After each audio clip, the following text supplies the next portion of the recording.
This is the X-Zone Broadcast Network, broadcasting worldwide on broadcast affiliates and satellite program providers, including CNN Broadcast Network, Sirius Satellite Network, Star Media, Good News Radio Network, Angel Broadcast Network, Wiki Broadcast Network, and WPBN TV. For more information on the X-Zone Broadcast Network, visit us at www.xzbn.net.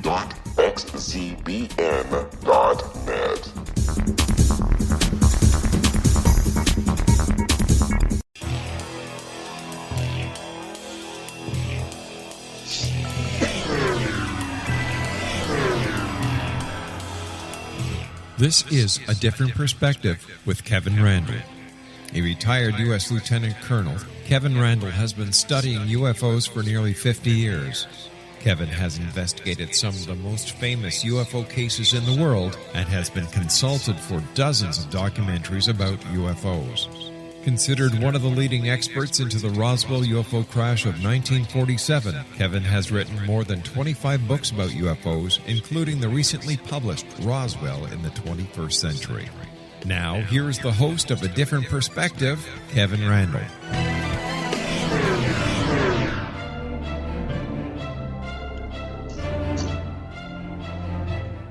And as I promised, each week we will return, and I have done so. This is, in fact, A Different Perspective, and I truly am Kevin Randle. I'm joined by Irena McCammon Scott, who is actually a PhD, Dr. Scott. She's an American author and a physiologist. She received a BS from The Ohio State University. I wanted everybody to know I know exactly what the name of the organization is.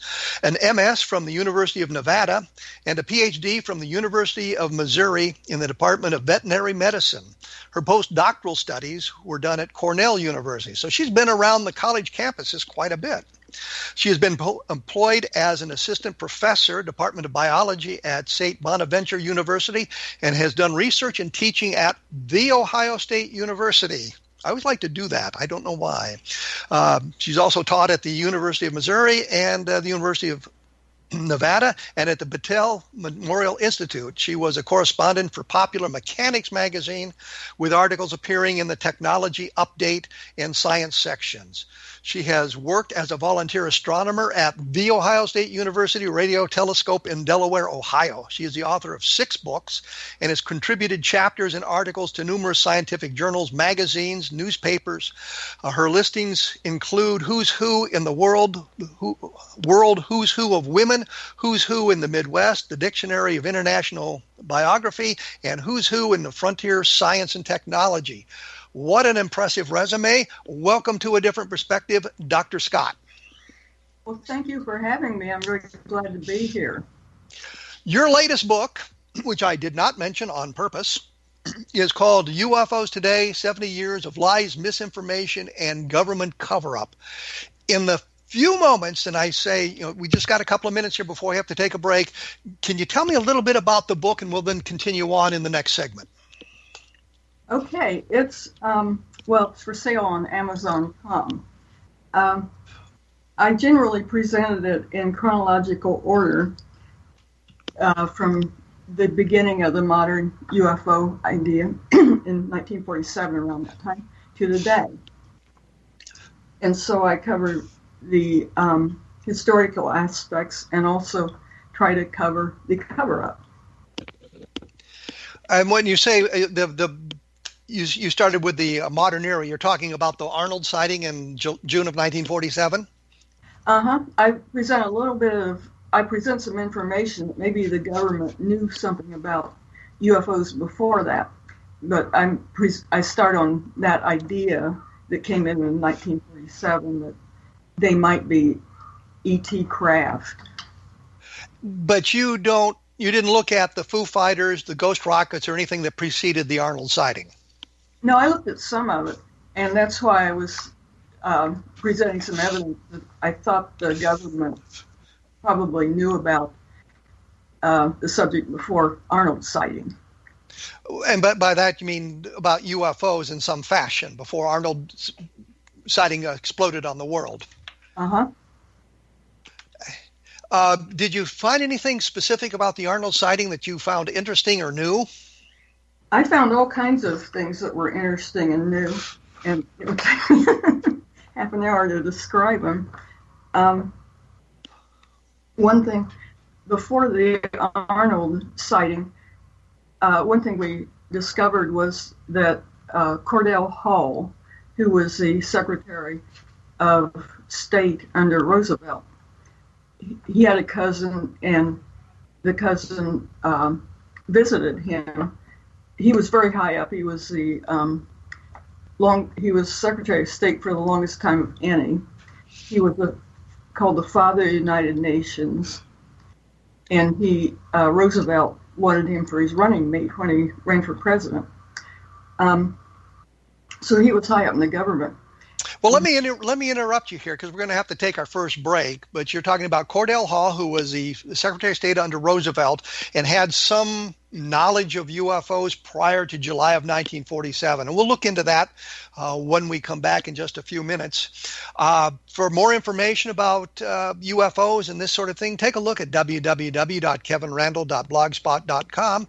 And I often forget to mention the other fine programs on the X-Zone Broadcast Network, which you can listen to and learn about the paranormal and also other aspects of it like that, so that it's something you might move into a different arena. But we will be back right after this, so please stick around.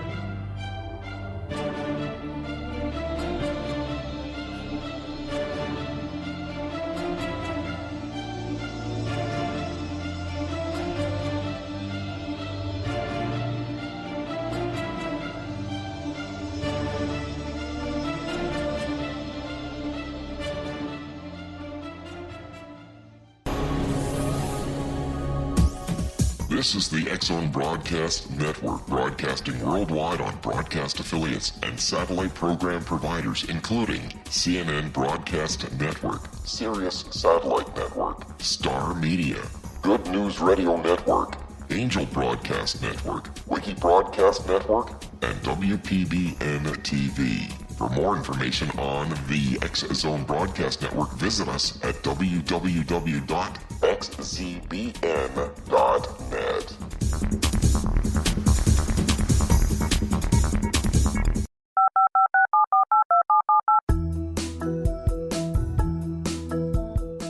Did you know that when you're on the road with limited data or Wi-Fi, you can still listen to the X-Zone Radio Show with Rob McConnell, The Science of Magic with Gwilda Wiyaka, X-1, Dimension X, Space Patrol, and every minute of the X-Zone Broadcast Network by calling 213-401-0080, courtesy of Audio Now.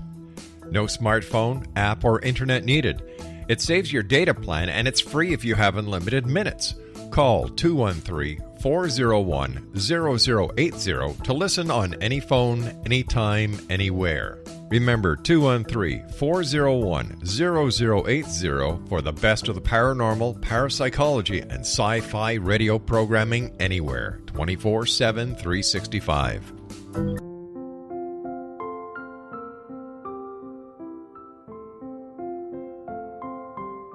I am Dr. Carl O'Helvey, founder, president of a new cancer foundation focusing on evidence-based physical, mental, and spiritual interventions, including natural cancer cures, prayer, meditation, affirmations, nutrition, and other related holistic cancer prevention and cure modalities.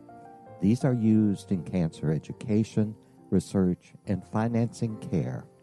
I ask for your help to continue this important work by donating at www.holisticcancerfoundation.com.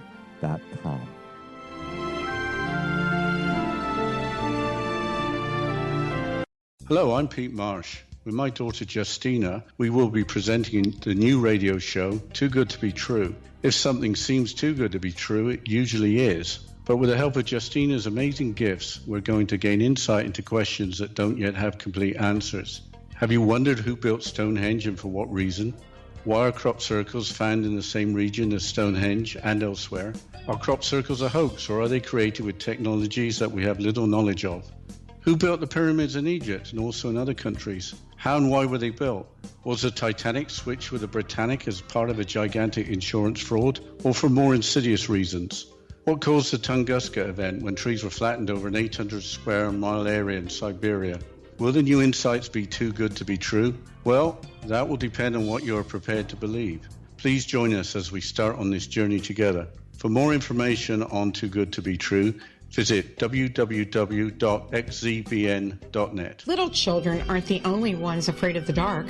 Millions of soldiers return from war zones with PTSD, anger, frustration, fear, and loneliness, much of which surfaces during the darkness of the night.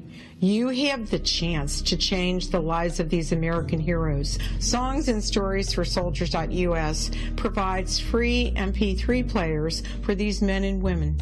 With a list of 3 million songs in 16 different styles, 100,000 audiobooks, and 30,000 old-time radio programs, every veteran can find something to soothe and comfort them at no cost. All our players contain an 8-hour audio program designed to help veterans fall asleep. With 1,500 plus vets now participating, it's our goal to deliver 10,000 audio players this year. Go to our website at songsandstoriesforsoldiers.us. Help us help a veteran make it through the night.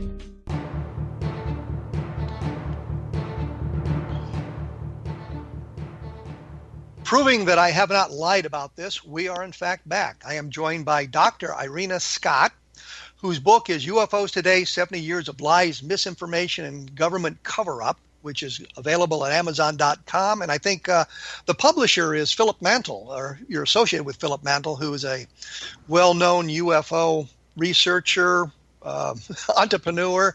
He's been involved in UFO research for a long time, so he's quite knowledgeable of what's going on.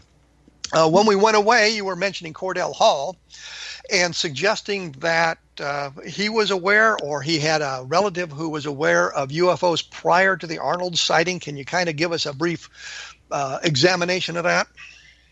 Well, his cousin was a minister, and he went to see Cornell Hall once and visited him in Washington. And he said that Hall took him down to a sub-basement, a hidden sub-basement of the Capitol, and showed him bodies that were in big jars of formaldehyde. He called them creatures, and some kind of, he called it a craft, I think. And the cousin told his daughters about that, and he told them not to say anything about it for many, many years after both of them died. But both of them died, and eventually they talked about it, and so that's who we interviewed, was the daughters. You interviewed the daughters.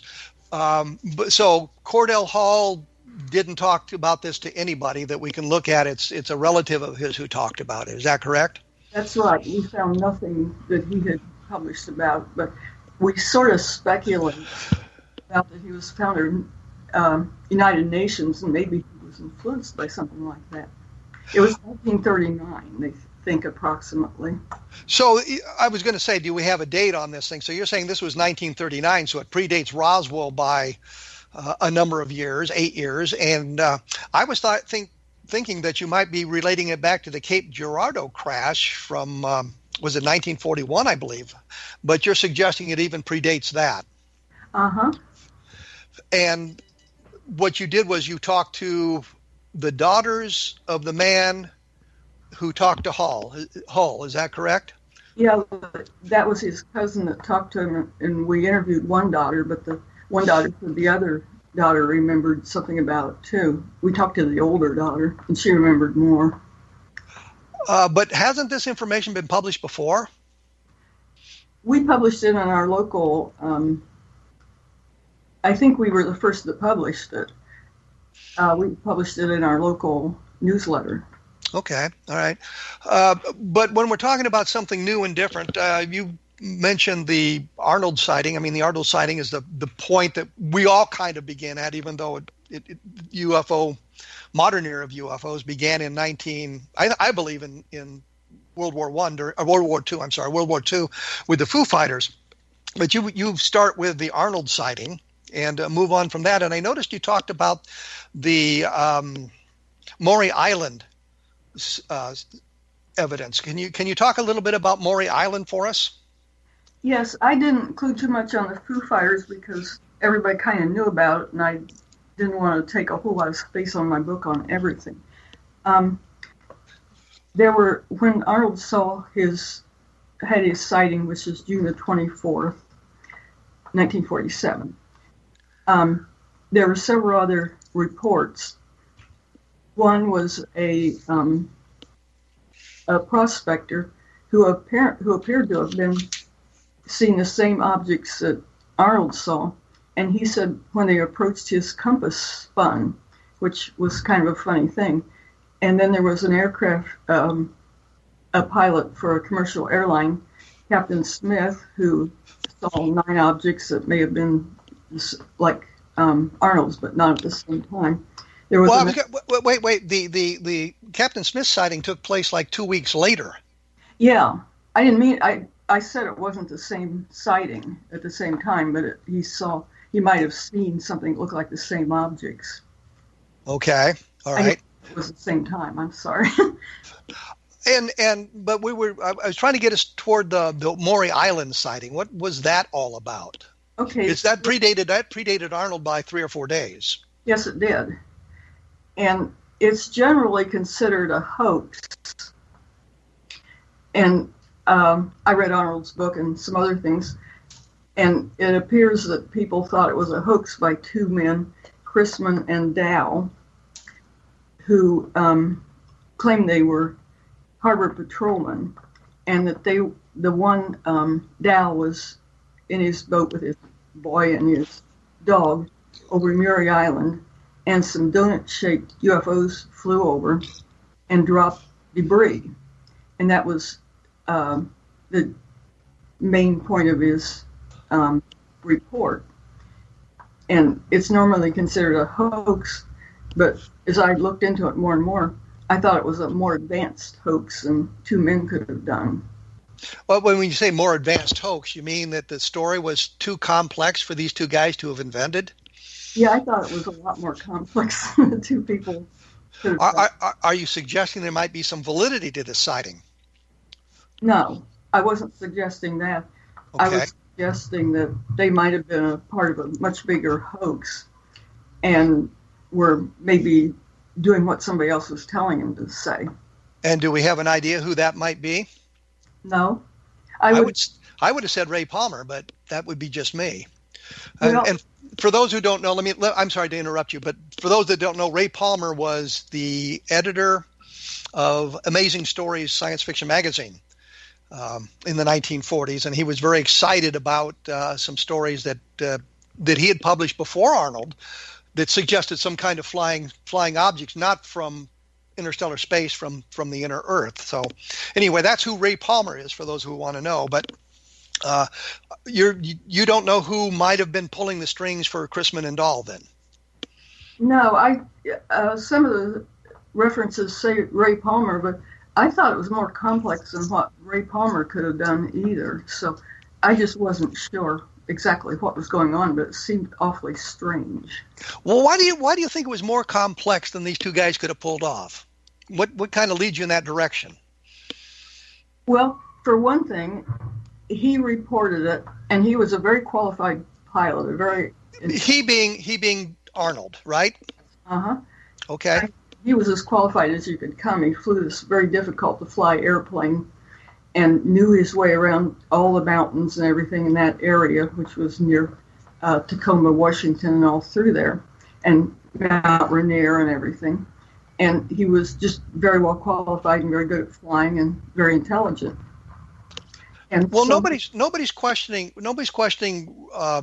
Kenneth Arnold. What I'm asking is where the Maury Island case, which is separate from Arnold for the most part. I know they get involved in it later on, but the Maury Island case, where are we going with that? What are you suggesting there about it being more complex? Are you suggesting a government hoax here or a government tie-in? Are you suggesting what exactly are you suggesting here? I'm suggesting it might be a government tie-in, and there's reason to think that, but there seem to be some other elements that were even more complex than a government tie-in would be. For example, when he reported that, it was the 24th of June, and these were aircraft that he very carefully studied and calculated the. We're back to Arnold. We're back to Arnold, and because we're playing with a couple of cases here, we got Chrisman and Dahl, and we got Arnold and Ray Palmer now, and Captain Smith, who was a commercial airline pilot. When you say he, you've got to tell us who he is so we can keep track of which player we're talking about. This was Arnold.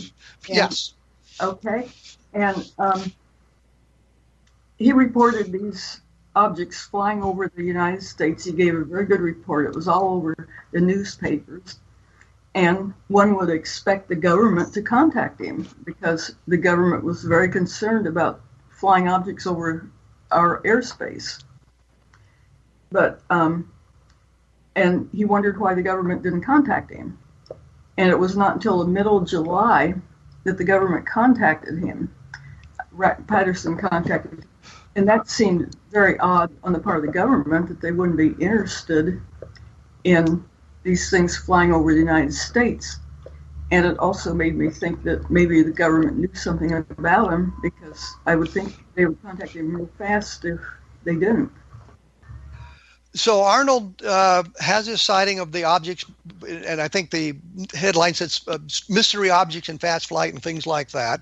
He said that they move like a saucer skipping across the pond, and the term flying saucers was born out of that. And Arnold eventually made a report to the military, and at the time it would have been the Army Air Forces as opposed to the United States Air Force. And the file, we have the file in the Project Blue Book file is available for anybody who wants to see it online now. So we've got a very good sighting there. It is sort of corroborated by this prospector named Johnson, although he doesn't report his sighting until after Arnold's sighting is reported in the newspaper, so there could be contamination there. Then we get to the Maury Island sighting with Chrisman and Dahl. So I do not understand why you think there is something more to that site. It's suggesting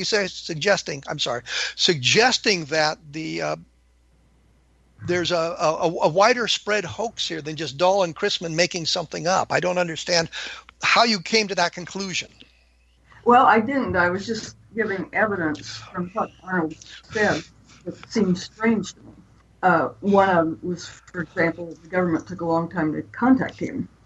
Another thing was that he flew into Tacoma Arnold did, to investigate the Maury Island sighting, which Raymond Palmer was paying him to do. I don't know if he was very thrilled about it, but he flew in, and so far as I could tell from the book, I read his original book, he didn't seem to tell anybody that he was going. He landed in Tacoma, and he looked for a hotel room. He looked all over. He was unable to find a hotel room.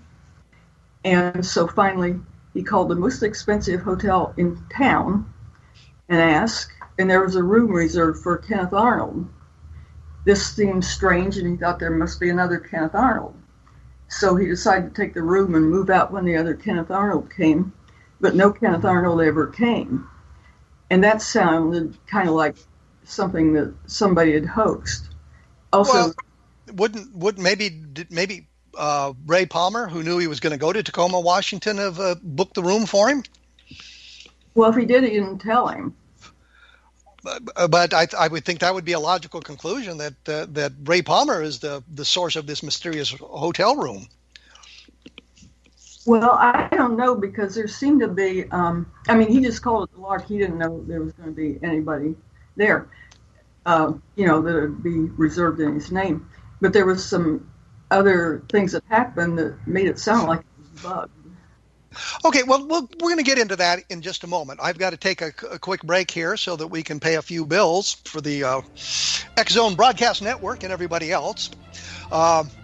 As I say, take a look at www.kevinrandle.blogspot.com. The book is by Irena Scott, UFOs Today, 70 Years of Lies, Misinformation, and Government Cover-Up. It's on Amazon.com. Philip Mantle is involved in it. And I've looked at the book. It's a very nice-looking book. I mean, the way it's laid out and all that is very impressive. So we will return in just a moment with Irena Scott and talk a little bit more about Kenneth Arnold and his mysterious sighting.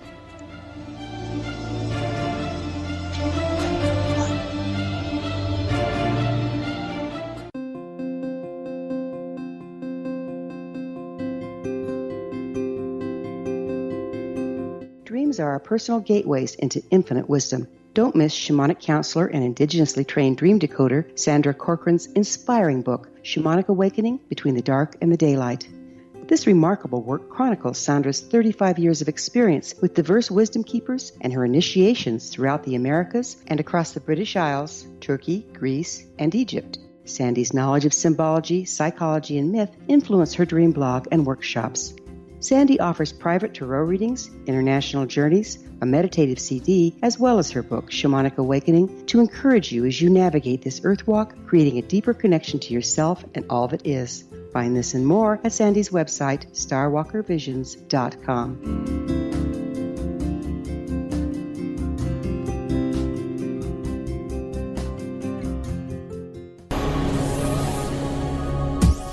This is the X-Zone Broadcast Network, broadcasting worldwide on broadcast affiliates and satellite program providers, including CNN Broadcast Network, Sirius Satellite Network, Star Media, Good News Radio Network, Angel Broadcast Network, Wiki Broadcast Network, and WPBN TV. For more information on the X-Zone Broadcast Network, visit us at www.xzbn.net.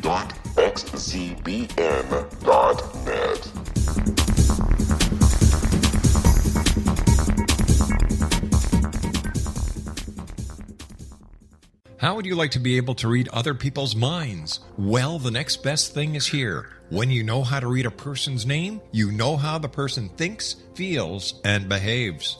Each letter in our name holds a key to unlock our true essence. Our name contains both our gifts and challenges in this lifetime. Mnemology science discovers personality secrets hidden in the placement of the letters of our names, including the first and last impression people remember about us. Sharon shows us how to interpret the arrangement of letters as outlined in her book, Know the Name, Know the Person. Sharon Lynn Wyeth created mnemology science after 18 years of research and testing her theories, and has supported thousands of people around the world in understanding themselves and others better. You'll enjoy Sharon's unique teachings as she shares her system to learn the gifts behind your given birth name. Even if you don't like your birth name, there are jewels in this book. If you're thinking of changing your name, ready to name your child, or wanting to get along better with others, this is the book for you. If you'd like to improve your relationships and change your life for the better, get the book today, Know the Name, Know the Person, or visit www.knowthename.com. That's www.knowthename.com.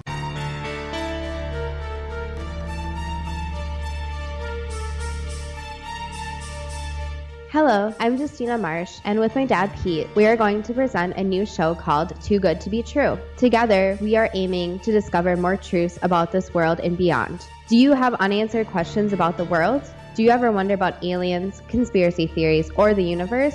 There are many shows discussing subjects such as pyramids or UFOs, but we want to relay this information based on our own research, including from spiritual means. Hopefully, listeners will be helped with their own beliefs and will appreciate the psychic insights that add to the previous research and information. We both look forward to sharing this insight and beginning this journey with our listeners. Visit xzbn.net for more information about when to listen.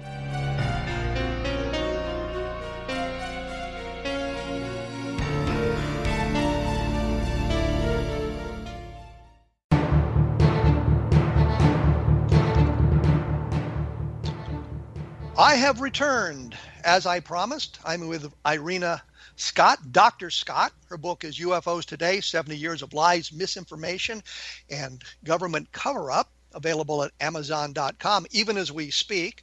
When we left, we were talking about Kenneth Arnold. He'd gone to Tacoma, Washington to investigate the Maury Island UFO sighting, the incident reported by Chrisman and Dahl, where apparently a UFO shed some material, maybe have landed on the Maury Island, left material there,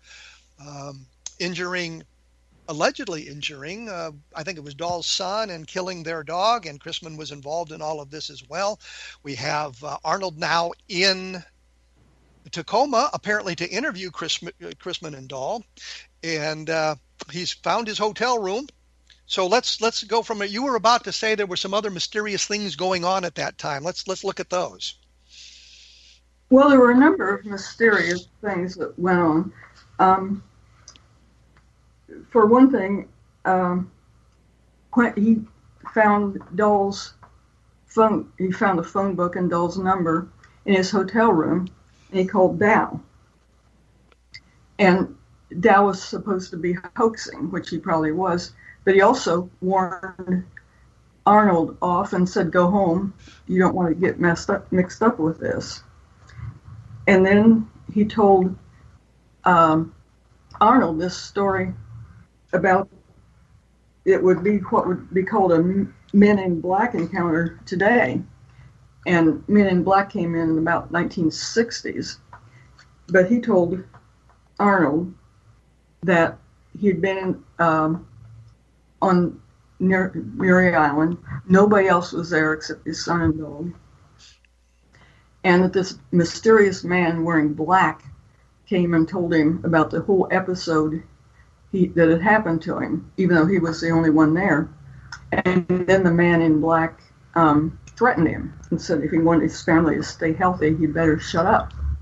And this seemed kind of out of place in time because nobody had ever heard of Men in Black until the 1960s. But you're kind of applying a phenomenon, the Men in Black, to something that happened in 1947, and we really don't. What we know about Dahl is he's involved in a hoax. So why would we believe that this tale he's telling Arnold is true? Well, I was saying I don't think it was true, but I don't know why he said that at that time. But I don't think, I'm not trying to prove anything. I'm just writing down what confused me, and these things confused me pretty good. So I assume that Arnold interviewed Dahl and Chrisman at his hotel, and they told him the story of the flying saucer, the UFO, donut-shaped UFO, if you will. What did Arnold do after that? What was Arnold's reaction? How did he investigate? What he did later was that government men came to talk to him finally after Wright-Patterson.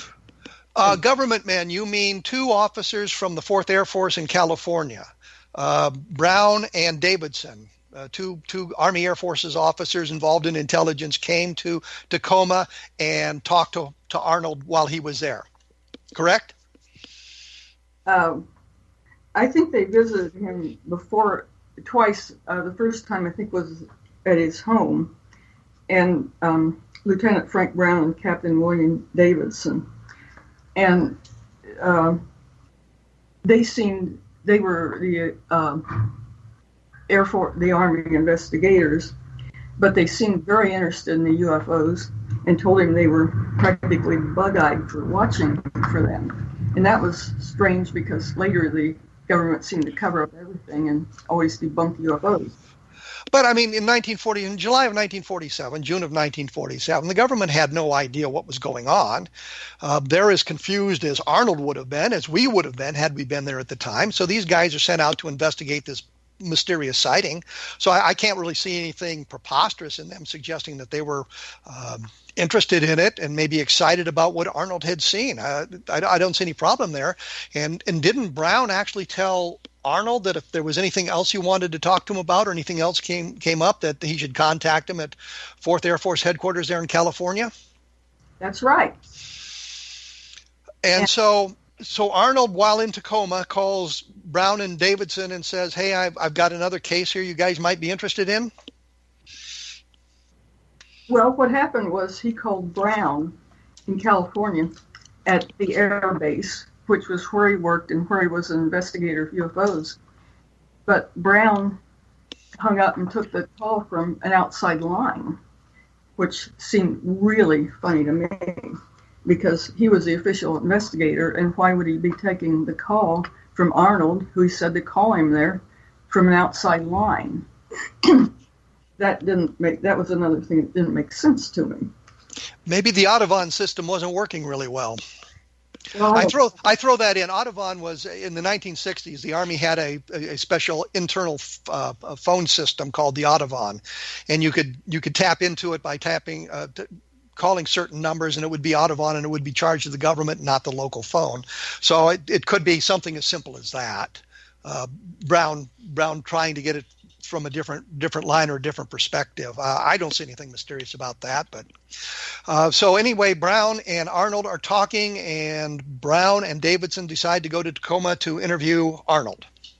And one other thing that seemed real funny to me was that when Arnold flew to Tacoma, he had another sighting, and that didn't make the news at all.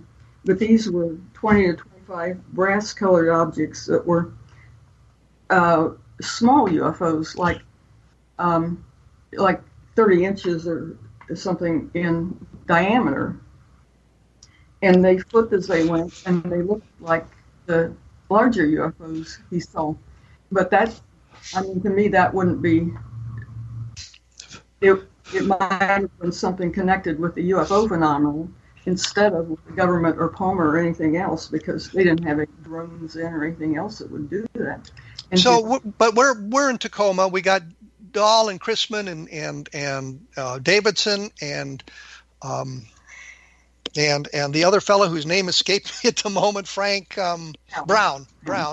And we now have Arnold there. He's called his pal E.J. Smith, who is the airline pilot, and they're all meeting in Arnold's room at the most exclusive hotel in Tacoma, Washington. And what transpires there?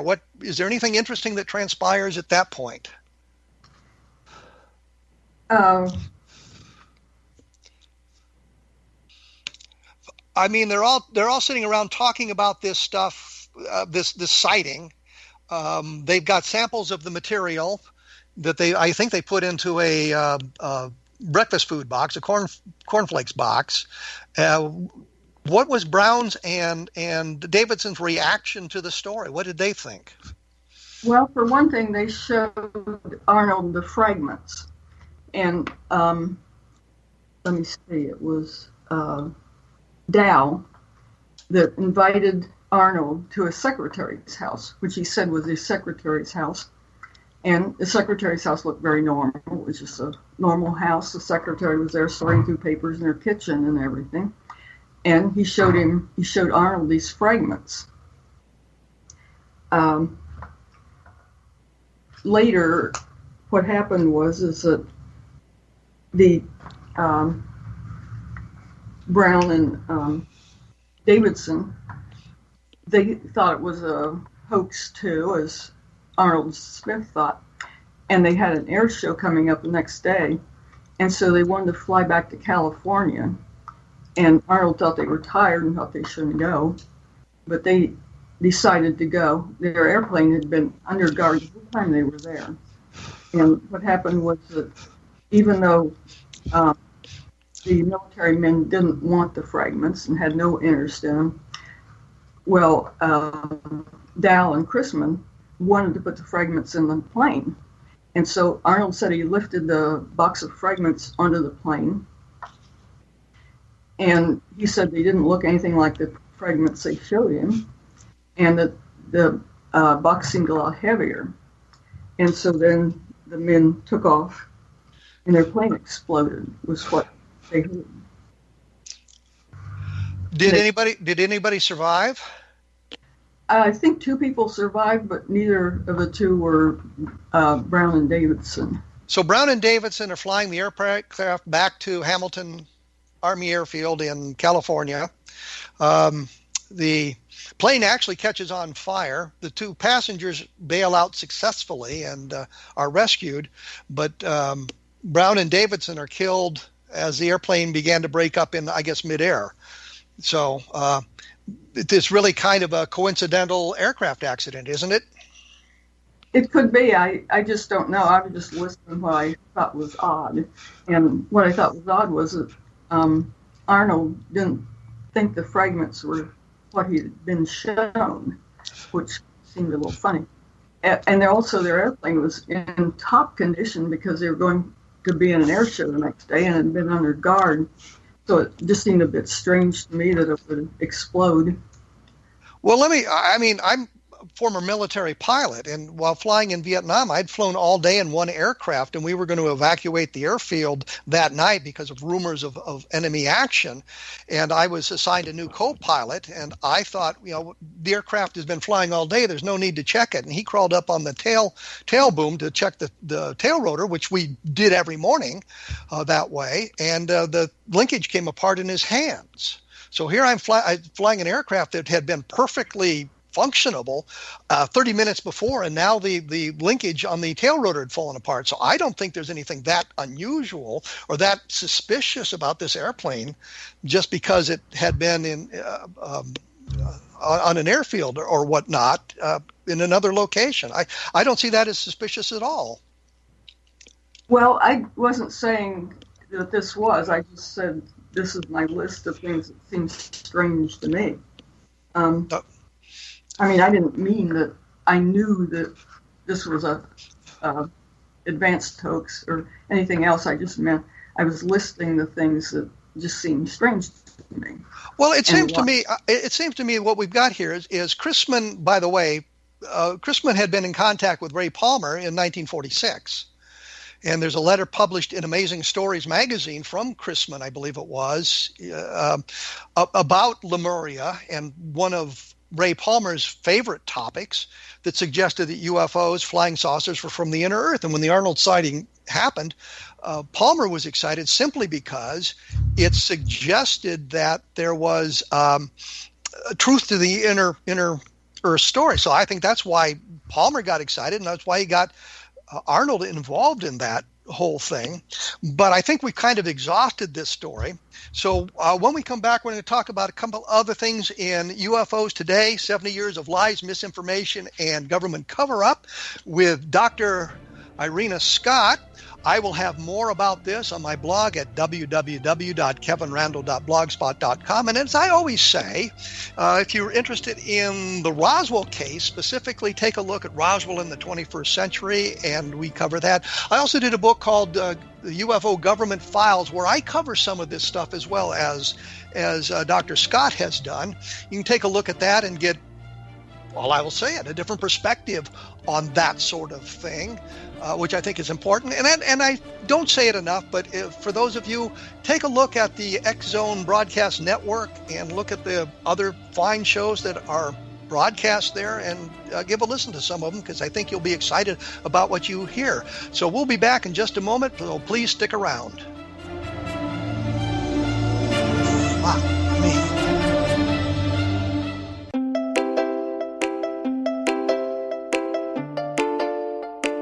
Are you curious? Do you want to learn more about how the world works and have fun at the same time?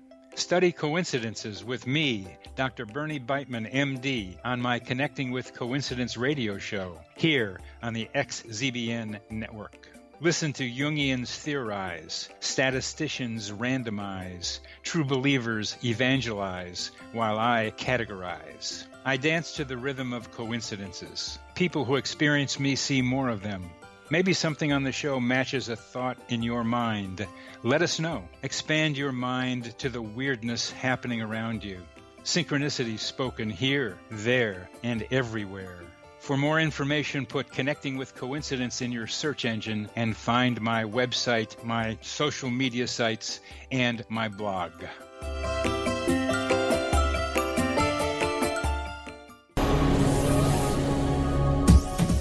This is the X-Zone Broadcast Network, broadcasting worldwide on broadcast affiliates and satellite program providers, including CNN Broadcast Network, Sirius Satellite Network, Star Media, Good News Radio Network, Angel Broadcast Network, Wiki Broadcast Network, and WPBN TV. For more information on the X-Zone Broadcast Network, visit us at www.xzbn.net.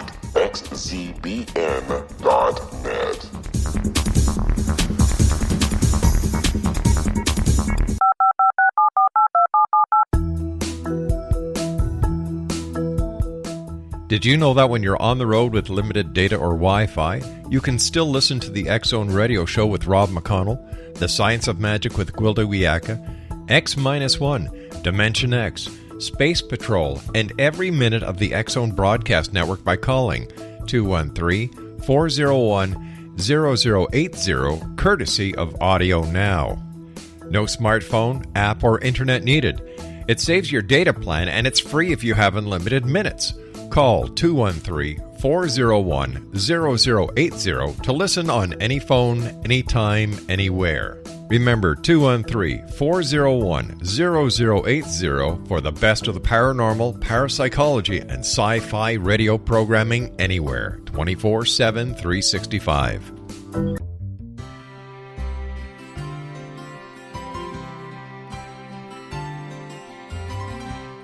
True healing must address 4 levels: physical, emotional, mental, and spiritual, for us to live joyful and productive lives. We tend to treat 3 of the 4, leaving the spiritual languishing. If you're tired of the same dysfunctional patterns cropping up in your life, Soul Balancing is for you. Trixie Phelps, owner and founder of Soul Balancing, is a naturally gifted energy healer trained in numerous esoteric forms, including shamanism. Trixie has created a powerful modality that safely and effectively clears your energetic field. A Soul Balancing session can remove interference, heal trauma, and restore your hope. Contact Trixie for a life-changing long-distance session today, www.soulbalancing.world.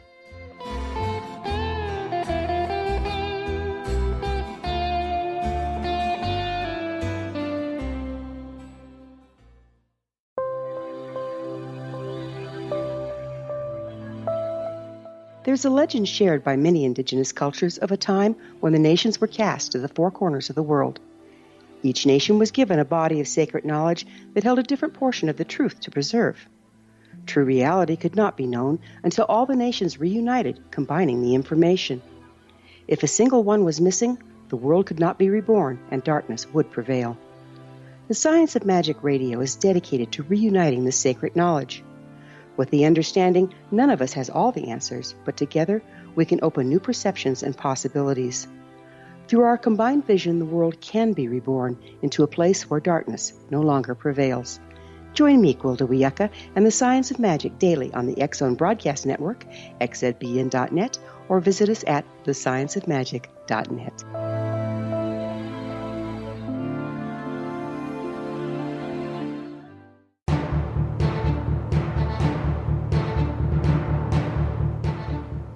I am back with Dr. Irena Scott from The Ohio State University. We're talking about UFOs today, 70 years of lies, misinformation, and government cover-ups, available at Amazon.com. We had been talking about Kenneth Arnold, the Maury Island case, and that sort of thing, and some of the strange phenomenon around that. But there was one thing that intrigued me about this book, and it's something that has been bandied about on the internet lately, and you report on a guy named Forgus who claimed he was a deputy sheriff in Texas, Big Spring, Texas, I think, who had an opportunity to view some of the wreckage of the Roswell crash or was involved in that some fashion. Can you tell me a little bit about that? Well, the information came to the publisher, and there's been a lot published on Roswell, many books and everything else. And so we came across this information and discussed whether to say anything. And we decided we don't in any way think it proves Roswell or disproves Roswell or anything else. It's just information.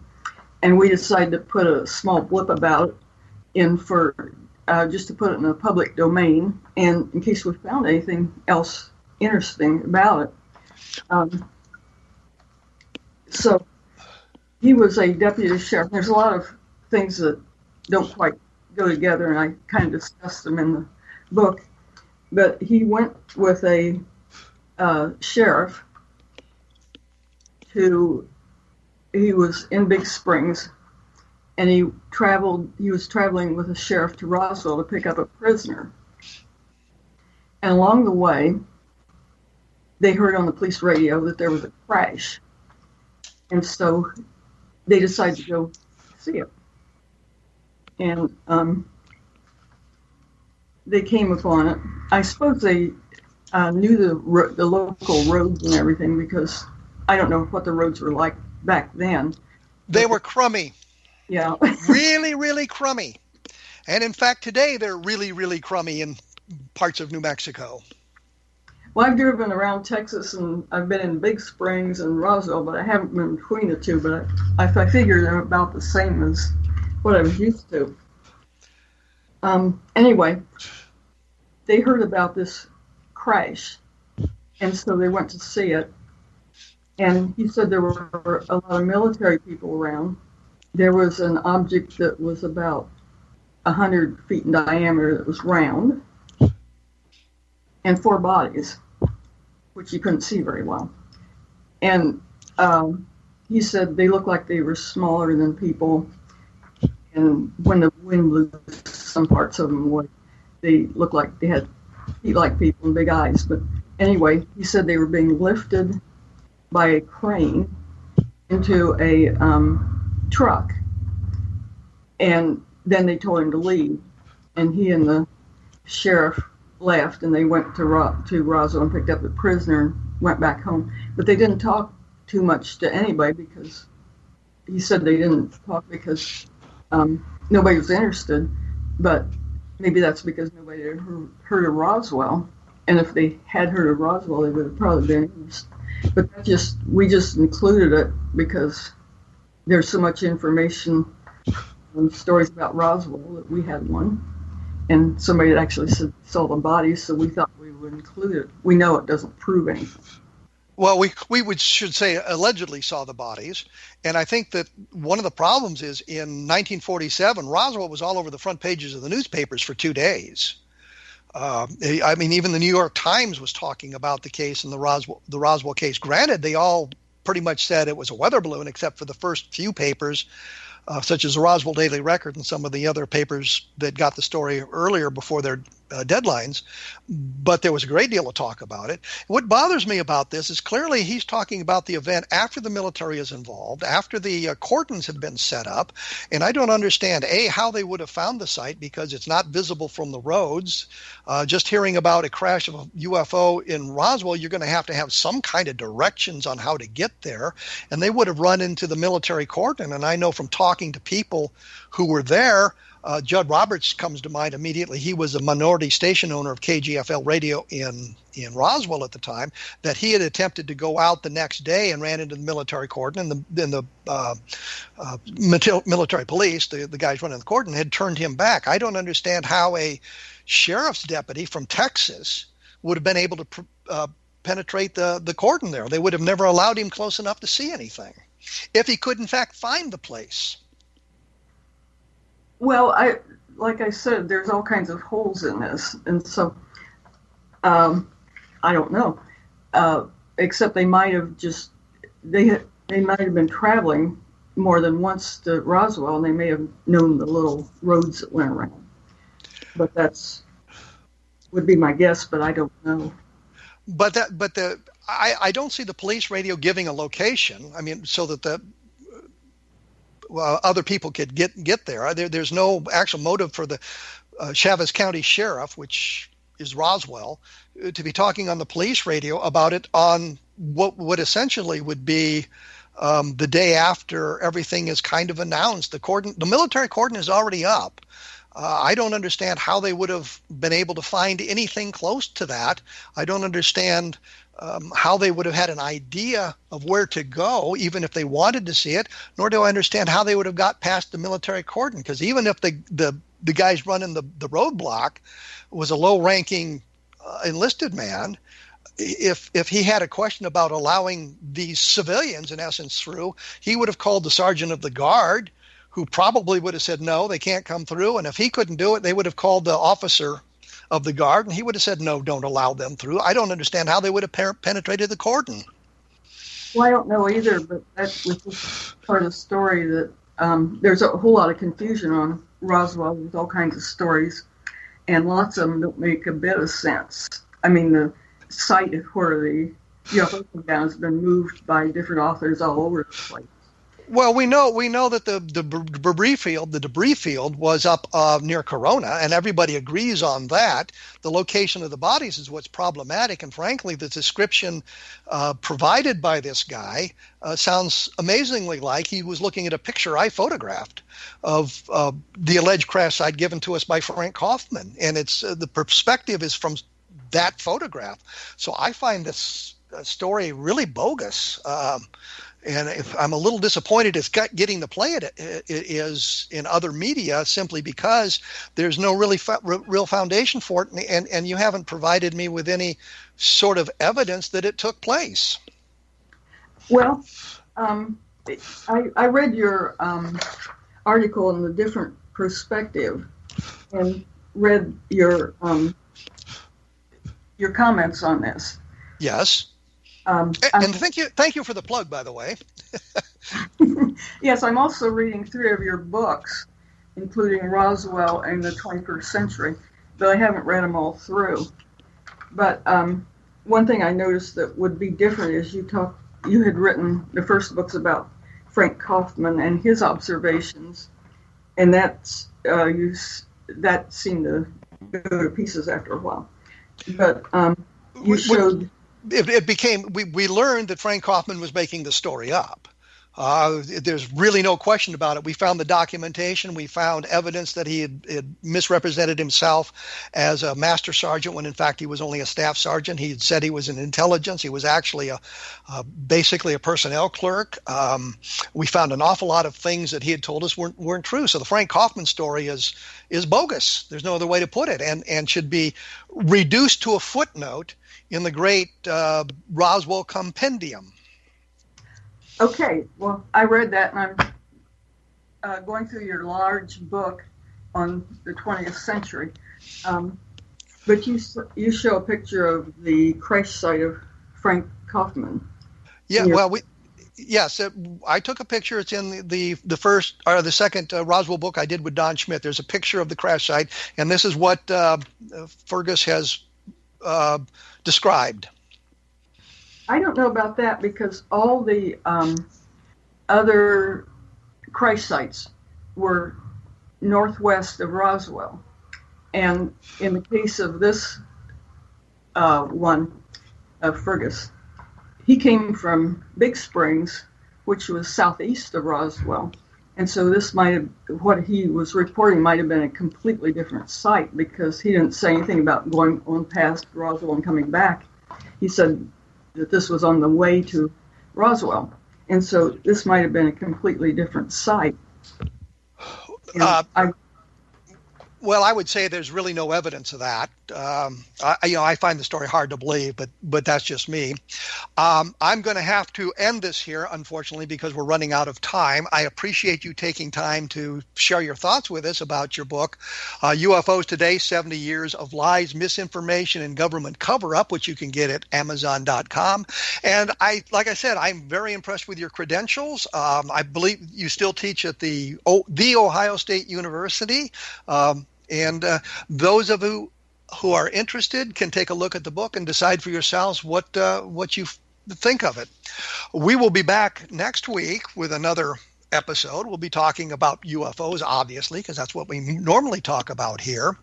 I always try to point out, and Dr. Scott did a nice job of talking about Roswell in the 21st century, which may help you put the whole thing in some kind of perspective, trying to distill all the information about the Roswell case into kind of a neat package so you can understand where we are today after all the investigation has been done by all the various researchers and all the various people talking about it, and get a much better idea of what happened in Roswell and where we stand today in that investigation.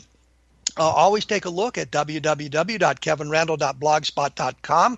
You can see my comments on Deputy Fergus's information, and take a look at the other fine programs on the X-Zone Broadcast Network, because I think you'll enjoy all of them as well. I will return in 167 hours with another episode. Thank you for listening.